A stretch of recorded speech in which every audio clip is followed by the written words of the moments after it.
Welcome to students to the second lecture of financial market and services, and today we would be discussing about the functions of the financial market. So in the last class we discussed the what is financial market, how it is being bifurcated into two categories of capital market and money market, and today we would be discussing the functions of the money market, that how important the money market is for our economy. So let us start with the functions of a money market. So when a money market is being considered, it is the well developed money market is very really important for a economy. If you do not have a well developed money market, then it would be a problem for the economy, because people won't be able to trade in, the institutions, the banks, the individuals, they won't be able to trade in. The second thing is, historically money market has developed as a result of industrial and commercial progress. So day by day the industries are progressing, more money is coming into the market, so institutions are dealing in it. So you have institutions who deal with the money market, and when individuals are considered, they can only deal in the capital market. And this difference we have discussed in the last class, that the participants are different in both the markets, and the difference between both the markets participant is only of the individuals. So in money market you only have the financial institutions that are dealing in. So this is developing because more and more industries are coming in. It also has an important role to play in the process of industrialization and economic development of a country. So industries are developing, more industries are coming, industrialization is happening. There was the new economic policy which was introduced in 1991.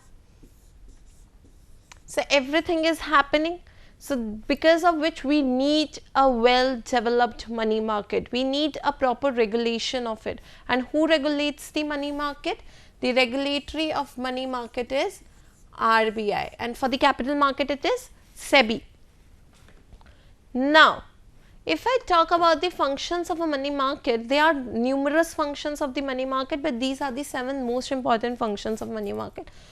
First, provides fund. Obviously, you are in a market of a money. What will happen? You would be able to get the funds from that money. You would be able to deploy your extra funds, right? Use of surplus funds. If I have extra money, what can I do? I can invest in this market.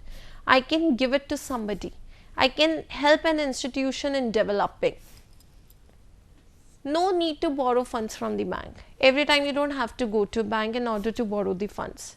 You can actually take it from any financial institution for a long term, for a short term period of time. So I told you that there are few bodies who only lends. So you have LIC, UTI, NABARD. So these are few people who are in the process of lending the money.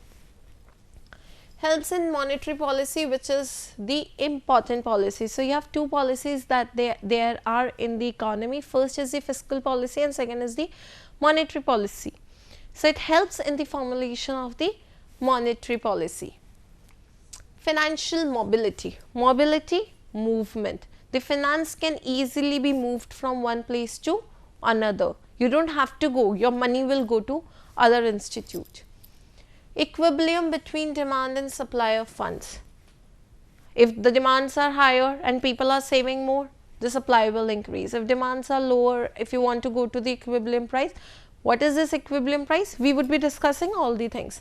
And seventh is the economizing the use of cash. What is economizing? Economizing means whenever you are using it economically, you know where to use your funds, you know where you can earn the higher returns. So these are the 7 important functions of the money market, which we would be discussing in details in the further slides. So first is, it helps in providing the funds. So it provides short term funds to the public and private institution needing such financing from their working capital requirement. So you have two types of capital.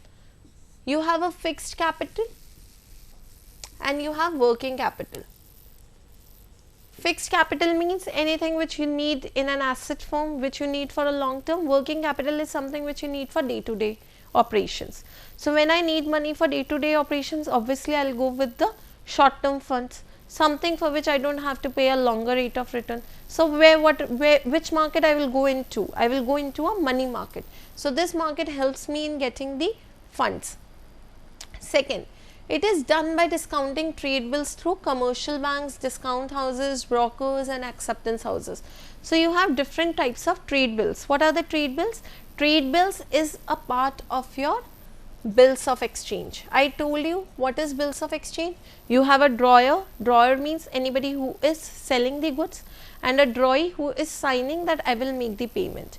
Now these bills of exchange are of two types. First is the trade bill and second is your accommodating bill.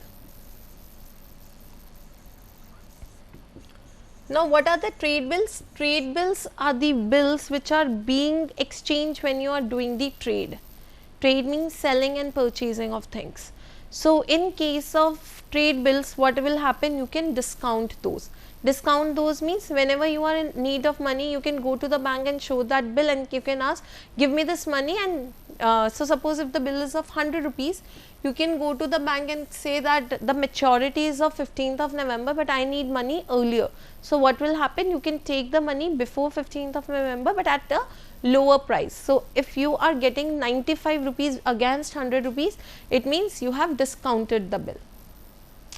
Money market helps the development of commerce, industry and trade within and outside country.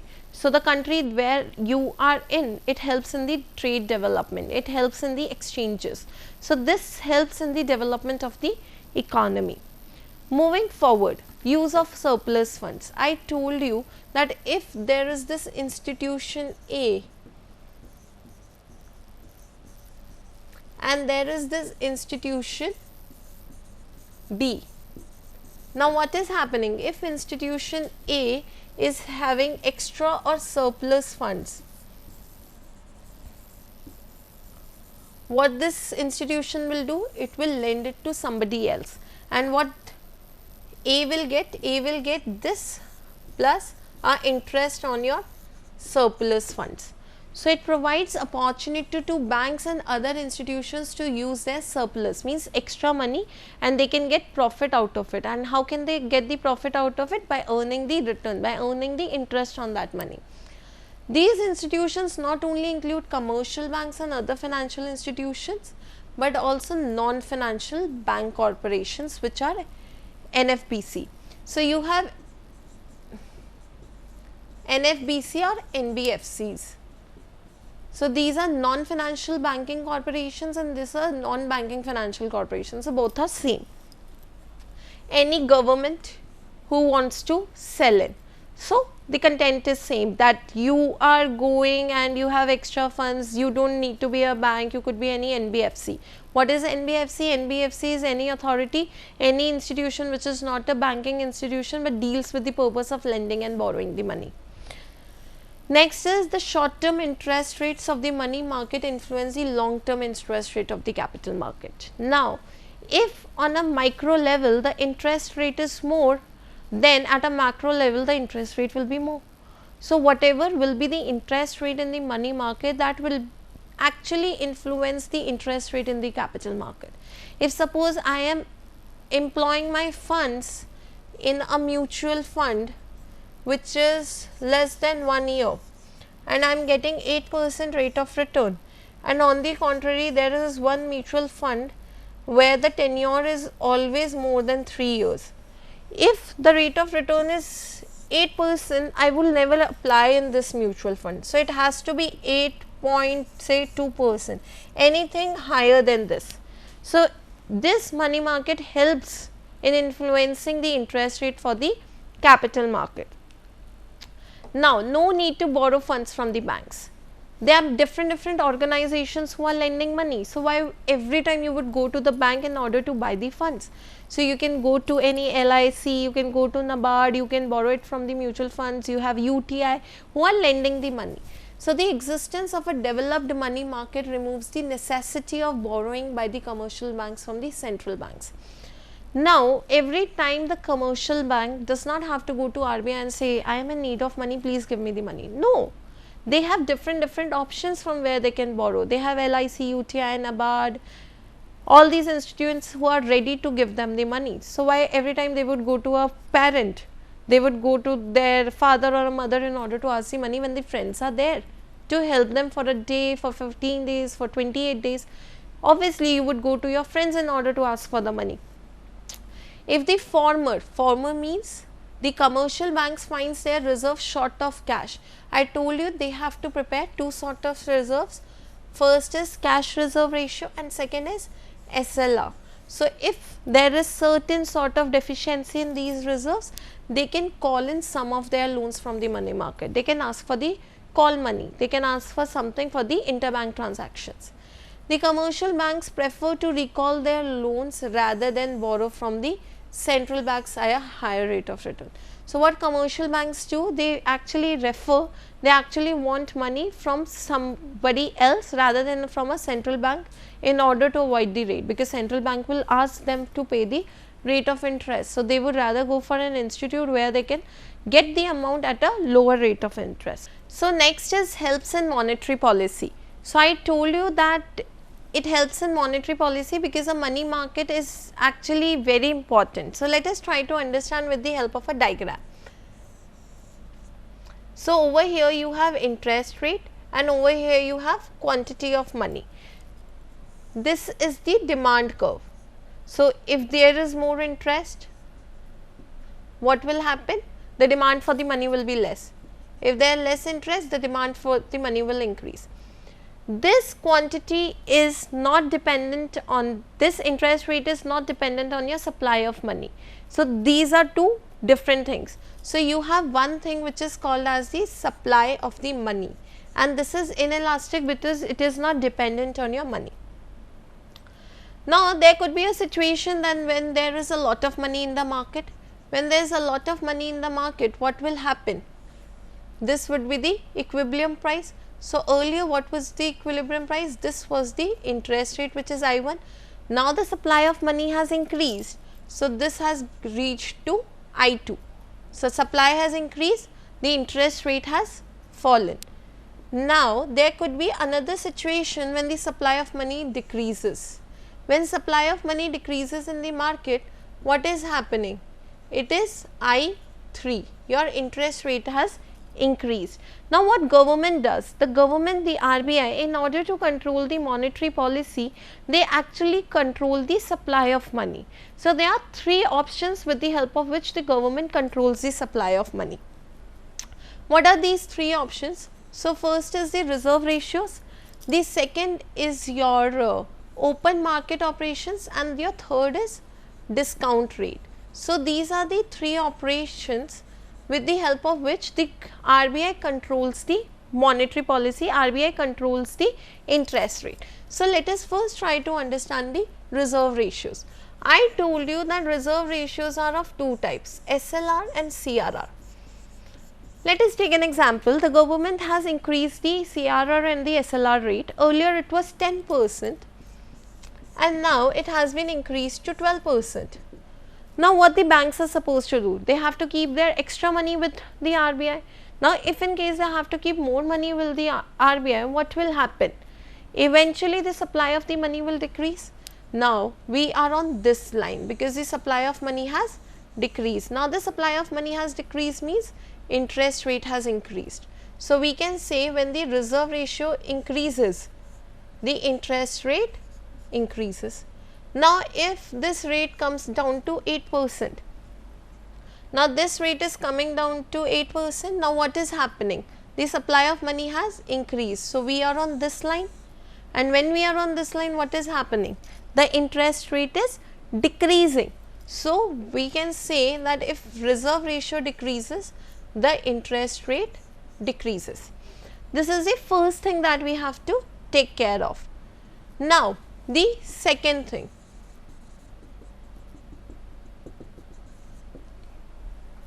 Now, let us try to understand the second thing. The second thing that I told you is the open market operations. Open market operations means where the government, where the RBI sells the securities or purchases the security of the commercial banks. Now, RBI is purchasing or selling the securities of the commercial bank. What is happening? If the RBI purchases the securities, now RBI is purchasing the security, what is happening? Cash with the commercial banks Cash with banks will increase. Now, if the cash with banks will increase, so this is my demand, this is my supply, and this is my interest, and this is my quantity. This is my I1. So, now what is happening? This supply is increasing. Now, the supply has increased. What has happened? The interest rate has fallen down. So, if the government will purchase anything, the interest rate will come down. On the contrary, if the government sell anything, what will happen? The cash with bank reduces and the interest rate will increase. So, this is how the open market operations works. Now, the third category. The third category that we have to see is the discount rate. Discount rate is the rate at which the commercial banks borrow from the RBI. So, this is the rate at which the commercial bank is borrowing from the RBI. Now, what if the commercial bank, if the discount rate increases, what will happen? The flow of the money with the commercial bank will reduce. So, keeping the same graph, this was the supply, this was the demand, this was the quantity, and this was your interest rate. If the discount rate increases, what will happen? The supply of money will reduce, and when the supply of money will reduce, what will happen? Earlier this was your interest rate will increase. If the discount rate decreases, what will happen? There will be a rightward shift, and when there will be a rightward shift, what is happening? Your interest rate is decreasing. So, your interest rate has decreased.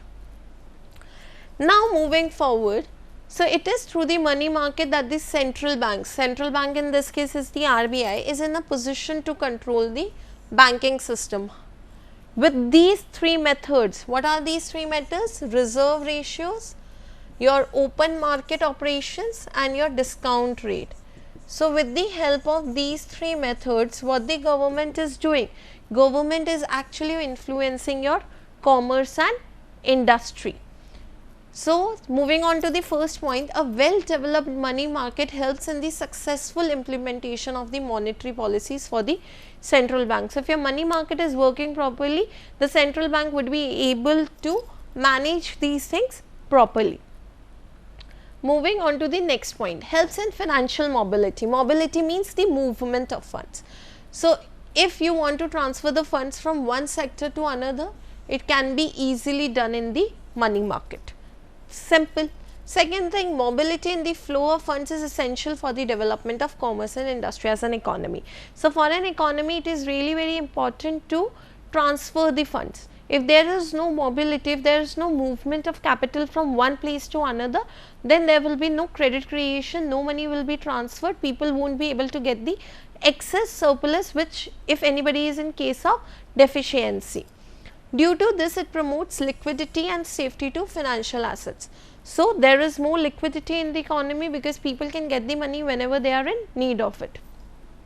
It thus encourages savings and investment. So, when you know that we can get the funds easily, you can borrow it and you can invest somewhere, and actually it encourages your savings because you know I have money and I can save and I can give it to somebody else and can earn a interest on it. Moving forward, equilibrium between demand and supply of funds.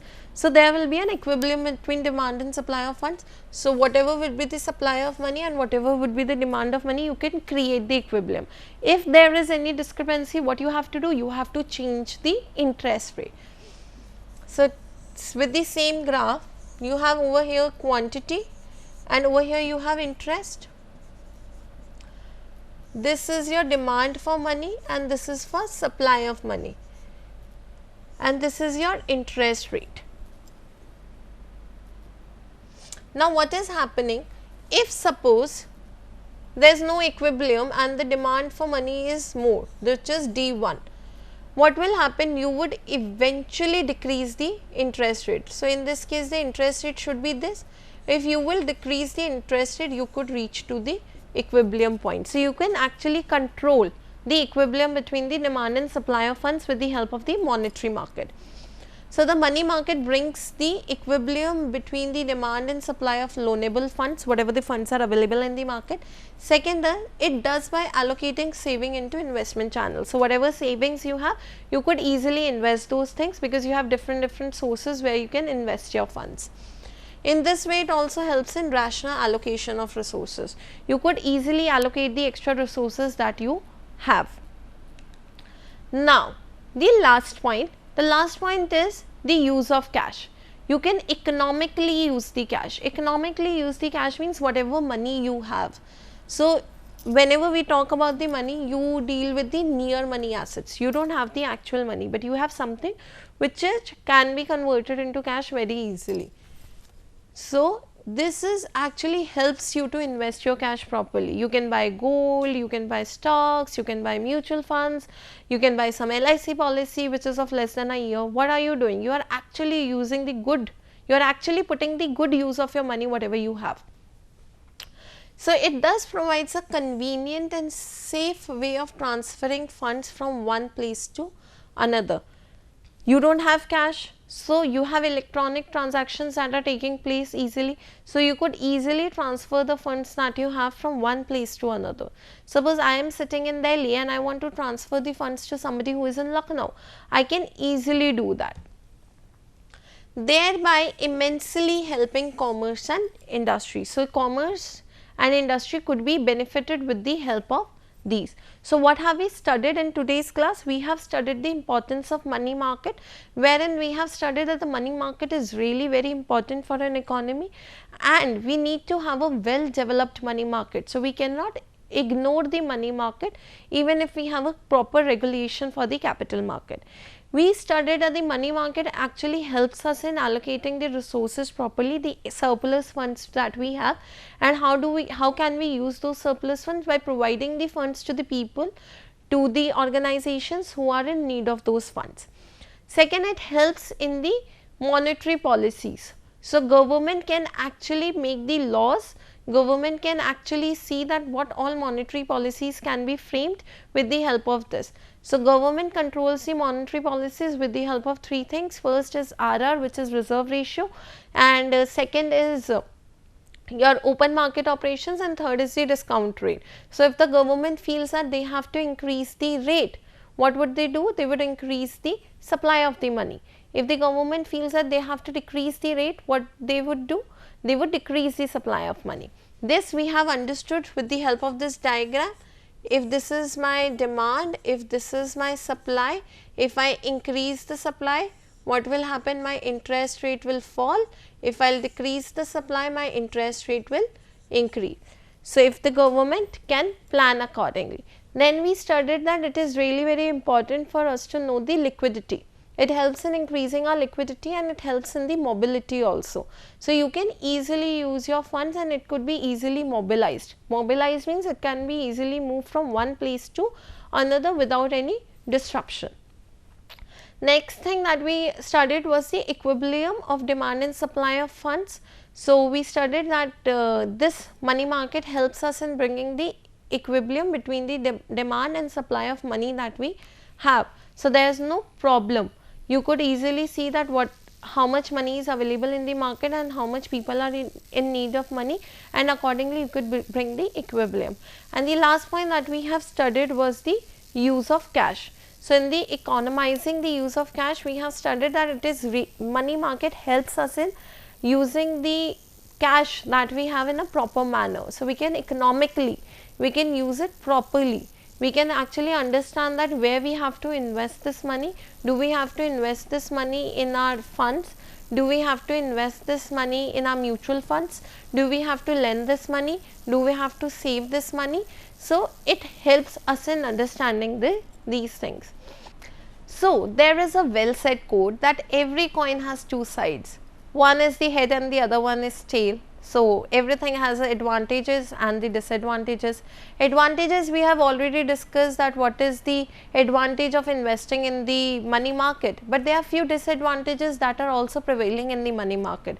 So if I want to invest in the money market, I have to deal with these disadvantages. So in this slide, we would be discussing about the disadvantages of the money market. So the first disadvantage of the money market is minimums and fees. Now what is minimums and fees? Minimums and fees actually mean the amount, the fee amount that I have to pay in order to invest. So we have a term which is called as the demat account. Now what is this demat account? This is the dematerialization account. Dematerialization account means whenever I want to invest my money, I want to go through this account in order to invest the funds. Now obviously there would be certain transaction charges. Now if there are certain transaction charges that are taking place, what will happen? If I have rupees 100 which I am investing on, and the transaction charge is of say 8%, and the interest that I am getting on this is only 6%. What is happening? I am paying more transaction charges, and when I am paying more transaction charges, ultimately I am not able to earn anything out of it.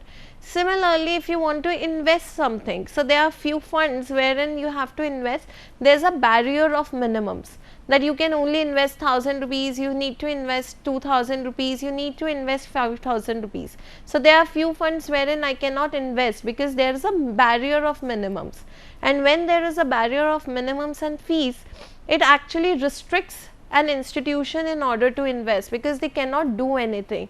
There is a barrier of the restriction, there is a barrier of a time period. So these are the minimums and fees that we have to deal with. The second thing is the low interest rate. So I told you that there is a graph which is called as the risk return trade-off. Now what is this risk and return trade-off? Risk and return trade-off means higher the risk, higher the return. Now in the money market, we studied that there is low risk. Low risk means there will be more liquidity, there is low security, you have to deal with low risk, and when you are dealing with low risk, what is happening? The returns are low.